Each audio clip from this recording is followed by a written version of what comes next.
Ito guys, ang ating giniling na manok. Ganyan po dapat ang pagkaka-blender ng ating chicken guys. Yung wala siyang buo-buo.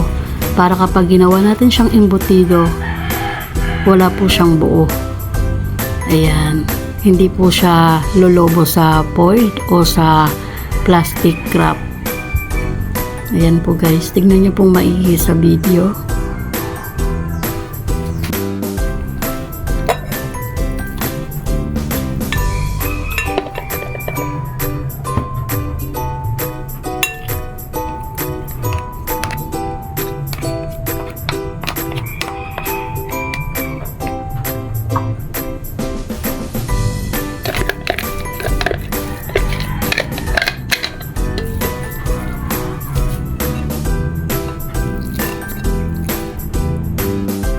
Hello guys, ina-next po natin na igiling ang ating carrot.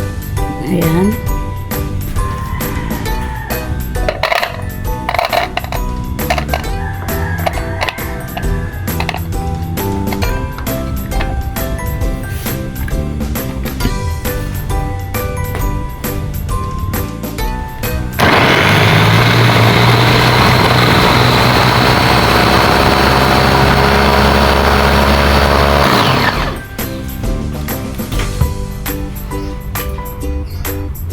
Ito na guys, ang ating carrot. Dapat kapino guys, oh. Ayan. Ilagay na po natin siya guys.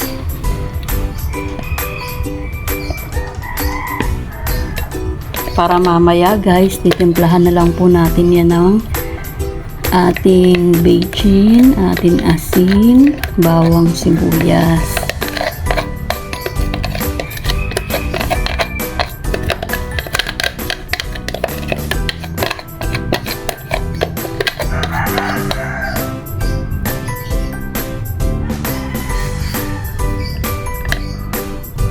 Ito ang ating sibuyas guys. Maglagay din tayo guys ng bawang.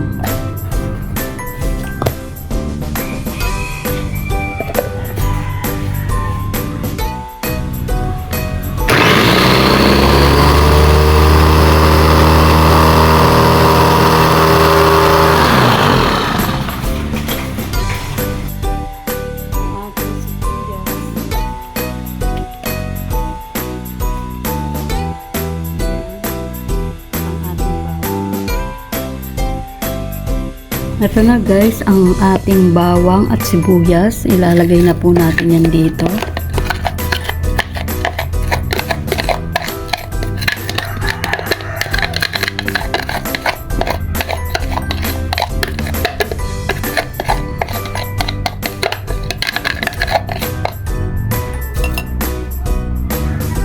Po natin yung ating tidbits.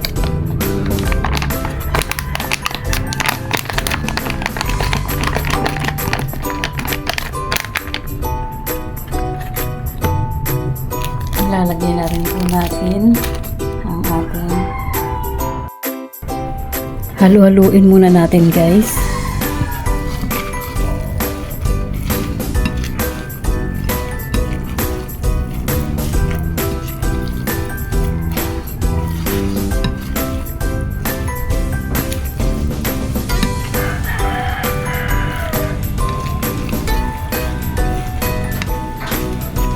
Ng ating itlog.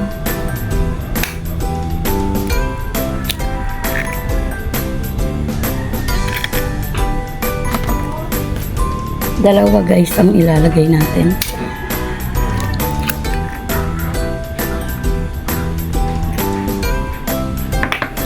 Halu-haluin natin siya guys na mabuti para lahat ng ating chicken ay malagyan ng itlog.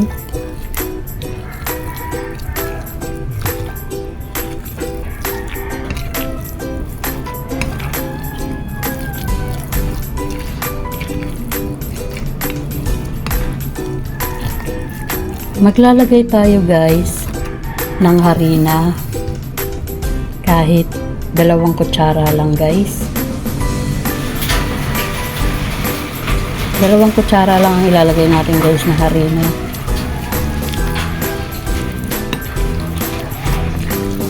Haluin nyo muna maigi guys ang ating karne. At siguraduhin wala ng buong-buo na harina.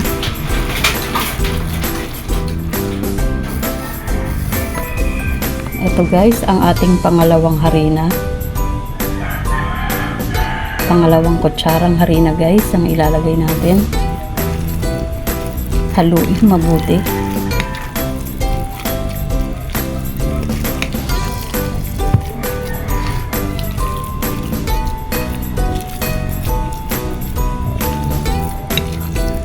Guys, ang bango-bango niya, sobra. Lalo pa siguro to guys kung meron tayong bell pepper. Mas the best kung may bell pepper. At meron tayong pasas. Kaso guys, wala po tayong mga bell pepper at pasas dahil malayo po masyado yung palengke dito sa amin. Kaya kung ano lang po yung meron sa tindahan dito sa lugar namin, yun lang po yung nabili ko. Kagaya ng itlog. Yan, ganyan lang po. Kasi wala po tayong mabibilhan dito guys ng bell pepper guys. Ang layo-layo ng palengke. Yan. Pagkatapos nyan guys, titimplahan na natin siya ngayon ng asukal. Lagyan natin siya guys ng asukal.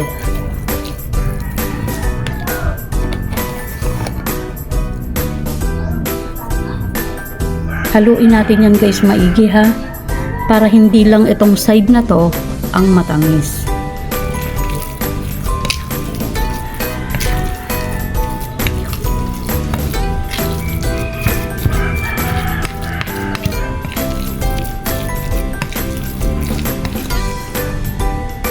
Maglagay pa tayo ulit guys ng isa pang kutsarang asukal.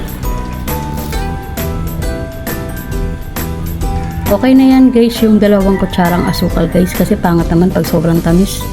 Baka magmukha na tong longganisa. Okay lang po yan 2 kutsara guys. Siguraduhin po ninyo na nakahalong mabuti para po pantay yung lasa ng ating chicken embutido. Grabe guys, ang bango-bango niya talaga, promise, sobra. Nakakatuwa sana kung meron tayong bell pepper guys. Tapos meron tayong ham or hotdog. May pasas. Kung sa bagay guys, ito kasing ginagawa ko, hindi naman to pang tinda. Ito guys, pangkain lang. Dito lang sa bahay. Maglagay na tayo guys ng Ajinomoto. Patak-patak lang muna guys. Patak-patak lang. Tapos saka natin haluin para yung ilalim at yung mga nasa gilid malagyan din natin siya ng Ajinomoto.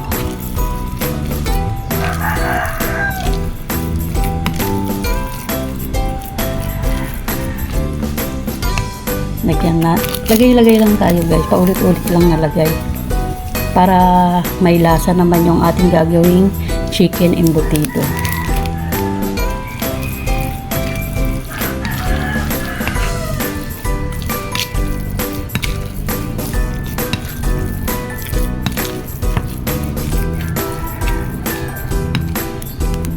Guys, maglagay din po tayo ng paminta.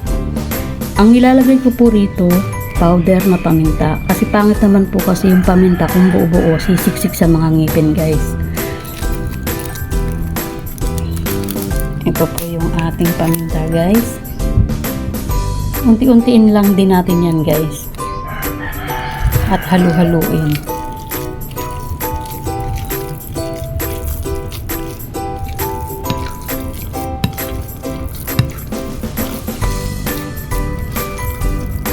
Yan. Patakan lang natin siya ulit guys. At saka ulit natin halu-haluin.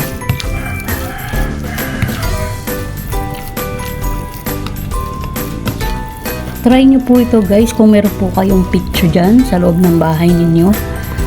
Gumawa rin kayo ng chicken embutido. Grabe, napakabango at mukhang masarap to guys. Marami ka nang magagawa guys, oh. Sa 4 na pitso. Pwedeng 3 pitso, kahit ilang pitso po, kung ilan po ang meron kayo dyan, kung 3, 4. Ayan, ang dami ko pong nagawa. Maglagay din po tayo guys ng konting-konting asin lang guys. Konting-konti lang guys ang ilalagay na asin ha, kasi maglalagay pa po tayo ng magic sarap.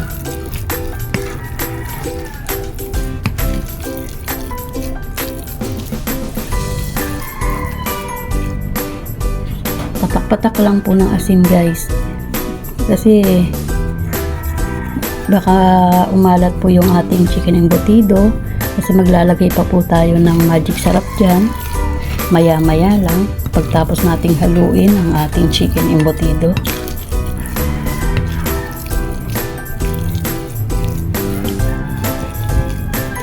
Ayan guys, pwede na tayong maglagay ng magic sarap. Ito guys, unti-untiin lang din po natin yan guys, para mamaya malagyan din po yung iba.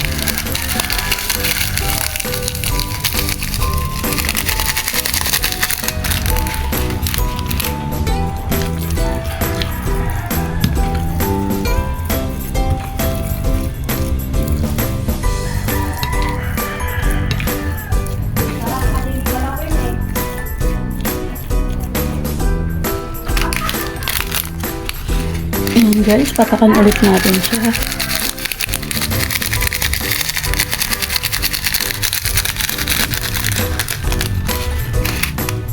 At halu-haluin ulit guys, para magpantay ang lasa ng ating chicken embutido.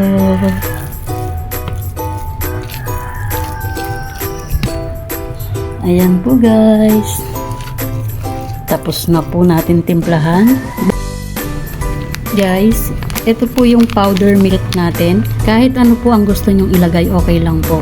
Pwedeng evaporated milk, pwedeng fresh milk, at pwede rin powder.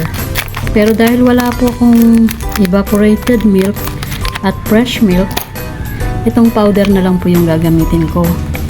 Tunawin po muna natin yan guys, bago natin ilagay sa ating chicken embutido.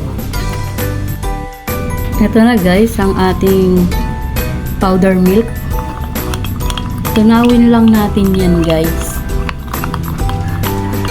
para ilalagay po natin siya dito sa ating gagawing embutido na chicken. I-sure nyo po guys na tunaw na tunaw.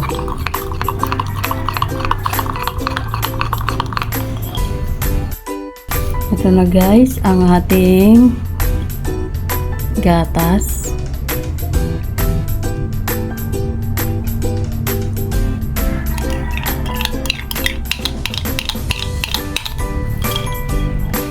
Haluin po natin siyang maigi guys.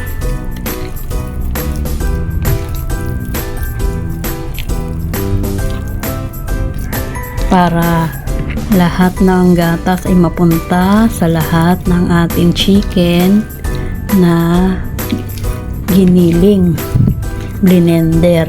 Ayan.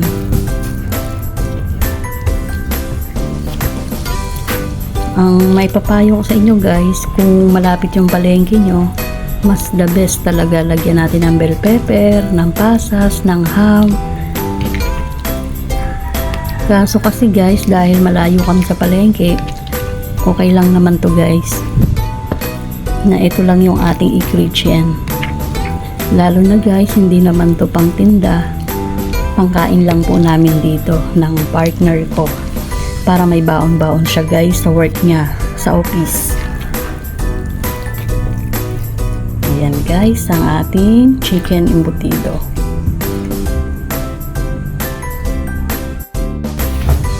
Maglagay na po tayo guys ng ating breadcrumbs. Ayan. Tansyahin lang po natin guys, para hindi naman dry na dry yung ating gagawing chicken embutido. Haluin lang po muna natin yan guys.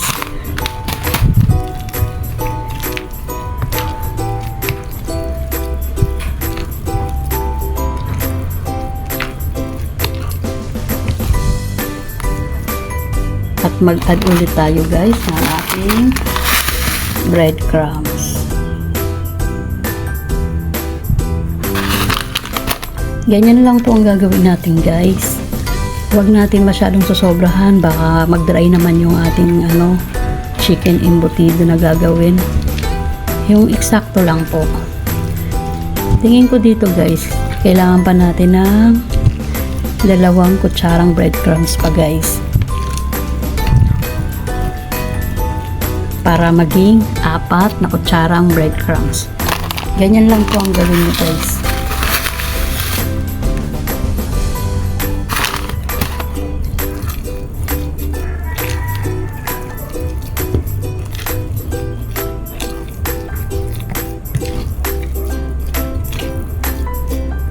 Napakabango niya. Nagutom tuloy ako guys.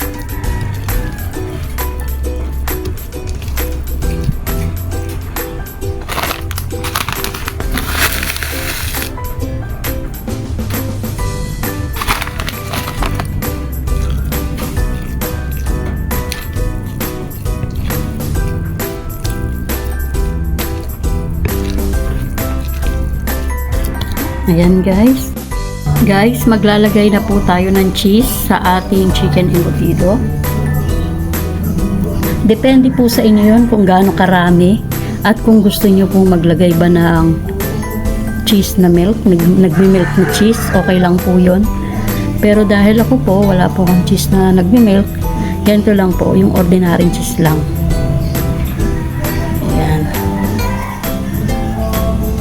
Haluin po natin siya guys na mabuti para lahat malalagyan ng keso.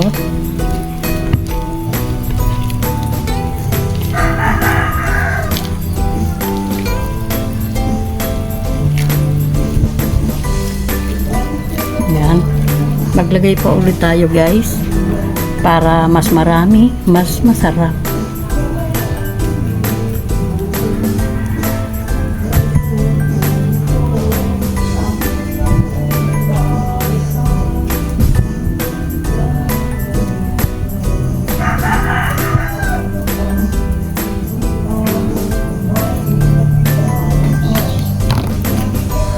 Yan guys, ang ating cheese. Marami siya, di ba guys? Ito guys, haluin na po natin siyang mabuti. Last na po ito ng pagtimpla guys. Babalutin na natin siya.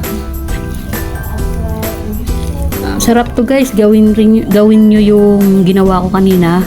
Gumawa rin kayo ng burger patty chicken at bumili na lang po kayo ng buns para may embutido na kayo, may burger patty pa kayo. Ayan guys, nahalo na siyang mabuti. Babay muna. Hi guys, ito na po yung ating foil. Maglalagay na po tayo dyan guys ng ating chicken.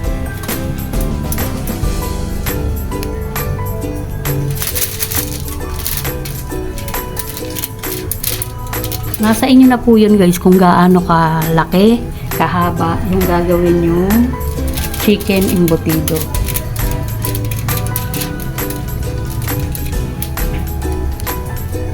Ayan guys, ang ating chicken embutido. Maglalagay rin po tayo dyan guys ng itlog na nilaga.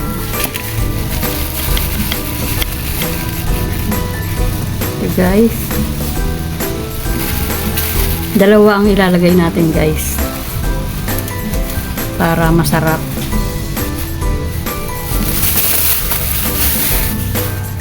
Tapos yan guys, balutin na natin siya.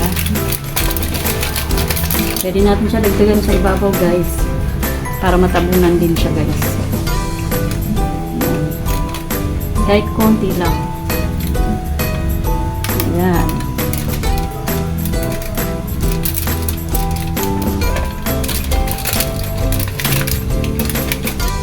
Ganyan lang guys ang pagbabalot.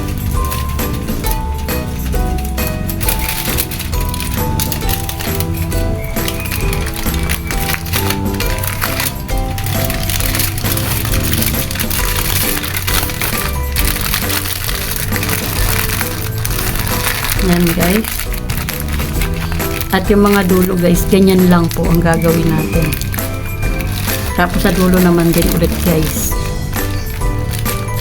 Yan. Ganyan lang guys. Ulit-ulitin nyo lang yung gagawin natin dyan guys. Ayan.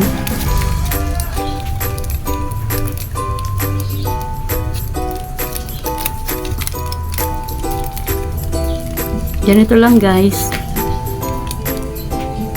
Kahit hindi na natin siya ilagay sa plastic wrap guys, pwede na dito para hindi naman masyadong magasto sa wrapper.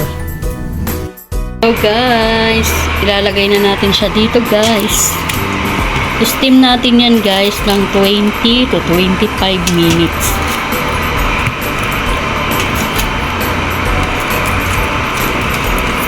Mamaya natin yan isasalang guys pag kulong-kulo na yung tubig. Ayan. So guys, kulong-kulo na yung ating tubig. Pakuluan na po natin siya dito. Steam natin guys.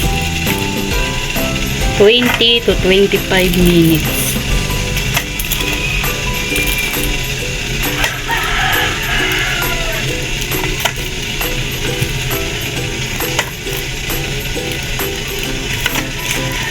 Yan guys. Lagay natin tong isa. At takpan. Hello guys. Ito na. Pagkalipas ng 25 minutes. Done. Yan guys. Ang bango-bango guys. Patayin muna natin siya guys. Ito ang ating chicken embutido. Kung gusto nyo guys na iprito ang ating chicken embutido, okay lang naman yan guys. Pwede rin namang kainin na naka-steam. Pero ako guys, mas gusto ko prito siya guys. Kahit naka-steam na siya. Ang bango niya guys, nakakagutom. Ayan guys, oh. Ang bango, bango, bango. Ito pa guys.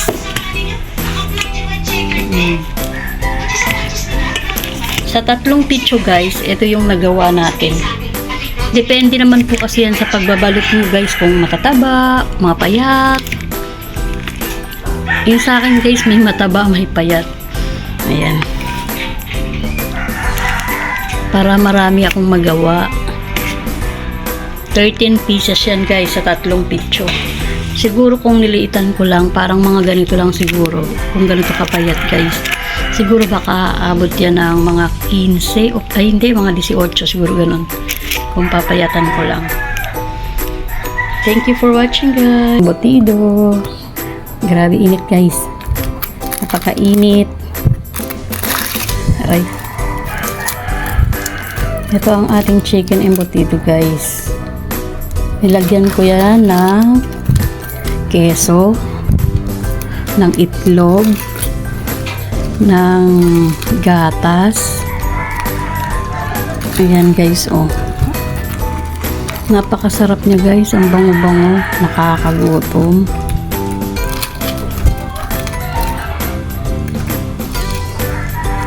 Grabe init. Yan. Pwede nyo na siyang kainin guys ng steam lang. Pero ako mas gusto kong ipiprito siya guys. Ayan. Masarap guys, oh. Yummy.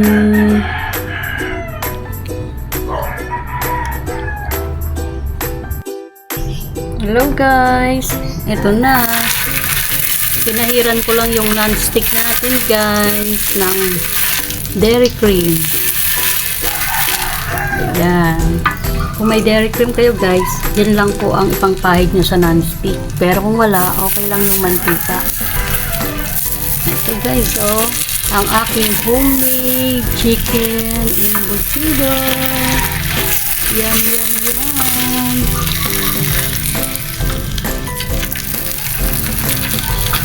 Sarap yan guys. So guys, ang ating dairy cream, dagdagan natin siya guys. Para mas masarap.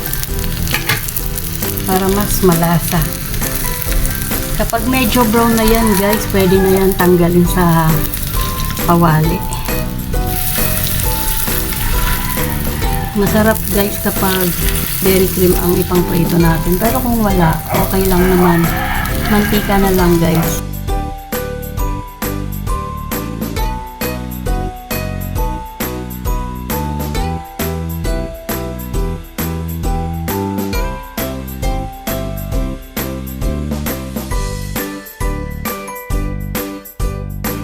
Ito na guys ang ating prinitong embutido.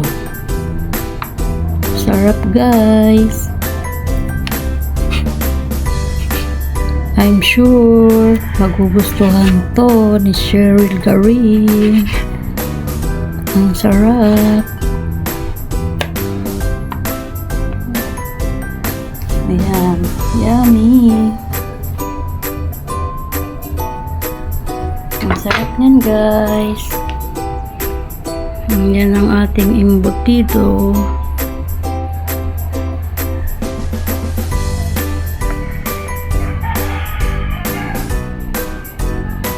Thank you for watching. Bye.